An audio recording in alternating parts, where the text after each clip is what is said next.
আসসালামু আলাইকুম, সবাই কেমন আছেন? আশা করি সবাই ভালো আছেন। স্বাদ ও স্বাদের গল্পের সাথে আবারও আসলাম আপনাদের জন্য স্বাদ ও লাবণ্যময় চিকেন দিয়ে লাউ রান্না। সো দেখার জন্য সবাই আমার সাথে থাকুন। আমার ফেসবুক পেজ, ইউটিউব চ্যানেলে সাবস্ক্রাইব করুন।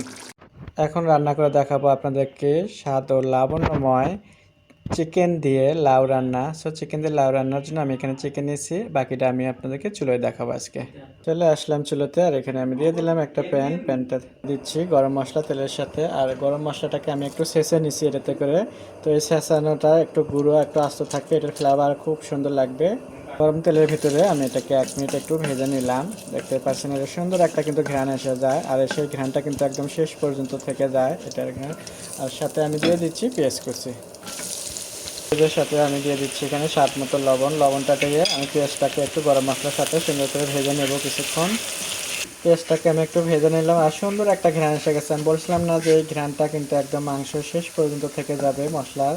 দিচ্ছি আমি আদা বাটা, রসুন বাটা, হলুদ পাউডার দিচ্ছি, মরিচ পাউডার, ধনের গুঁড়ো, জিরের গুঁড়ো দিচ্ছি আমি এখানে একটু গরম পানি।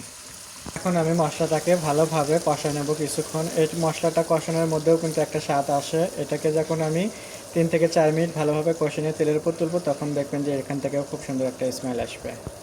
বেশ কিছুক্ষণ ধরে আমি মশলাটাকে কিন্তু কষা নিচ্ছি, দেখতেই পাচ্ছেন। মশলাটা কষানোর পরে এত সুন্দর একটা কালার এসে গেছে, একদম তেলের উপর উঠে গেছে। এখন আমি এখানে কেটে ধুয়ে রাখা চিকেনটা দিয়ে দেবো। চিকেনটা দেওয়ার পরে আমি এখন চিকেনটাকে মশলার সাথে আমি মিশিয়ে নেবো এইভাবে উল্টে পাল্টে করে নাড়াচাড়া দিয়ে।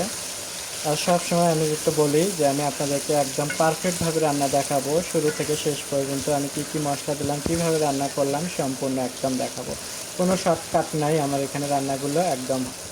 চিকেনটা মশলার সাথে আমি কিছুক্ষণ কষে নিচ্ছি, দেখতেই পাচ্ছেন। এখন আমি এখানে ঢাকনা দিয়ে দেবো। ঢাকনা দিয়ে দিলে একটু পানিটা তাড়াতাড়ি ছেড়ে যাবে, দেখবেন এখান থেকে আর সুন্দরভাবে কষানো হয়ে যাবে। ঢাকনা দিয়ে আমি কিছুক্ষণ রেখে দিলাম, আর খুব ভালো একটু অন্য সময় নিয়ে আমি একটু কষালাম। চিকেন কিংবা মাছ যে কোনো জিনিস মশলাটা খুব ভালোভাবে যখন কষে নেবেন একটু টাইম দিয়ে, তখন দেখবেন যে তরকারির স্বাদ এমনিতেই আসবে। তো আমি চিকেনটা কিন্তু একটু সময় নিয়ে আমি রান্না করতেছি, দেখতেই পাচ্ছেন। অনেক সময় নিয়ে আমি কষালাম।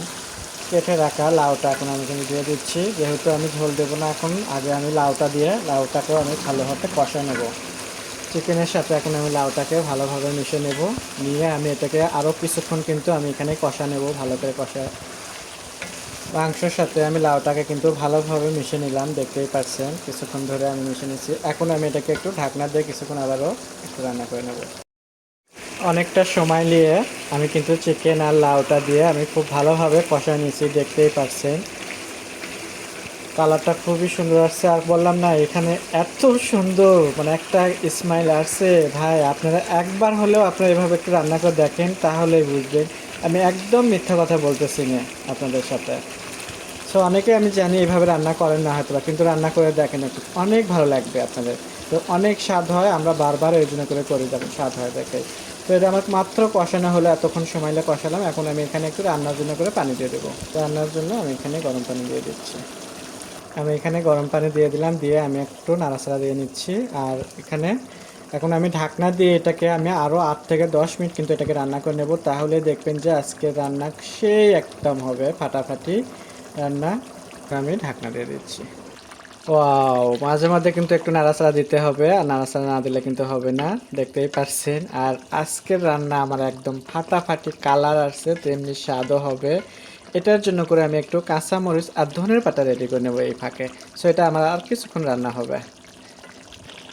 কথা বলতে বলতে আমার কিন্তু রান্না শেষ হয়ে গেছে। আশা করি আপনাদের ভালো লাগবে। আর আপনাদের যদি ভালো লেগে থাকে, বাসায় একবার হলেও আপনারা এভাবে করবেন। আর এখানে কাঁচামরিচ ধনেপাতা দিতে ভুলবেন না, কারণ এখানে কিন্তু এটা দেওয়াতে আরও একটু ফ্লেভার সুন্দর আসবে। কাঁচামরিচের একটা ফ্লেভার আসবে, ধনের পাতার। একবার হলেও বাসায় আপনারা এভাবে রান্না করে দেখবেন, তাহলেই বুঝবেন যে আমি সত্য না মিথ্যে বললাম। তো যাই হোক, এত কথা না বলে আমার রান্না শেষ, আমি রেখে দিচ্ছি। সবাই ভালো থাকবেন, নতুন নতুন ভিডিও দেখার জন্য সাথেই থাকবেন। আল্লাহ হাফেজ।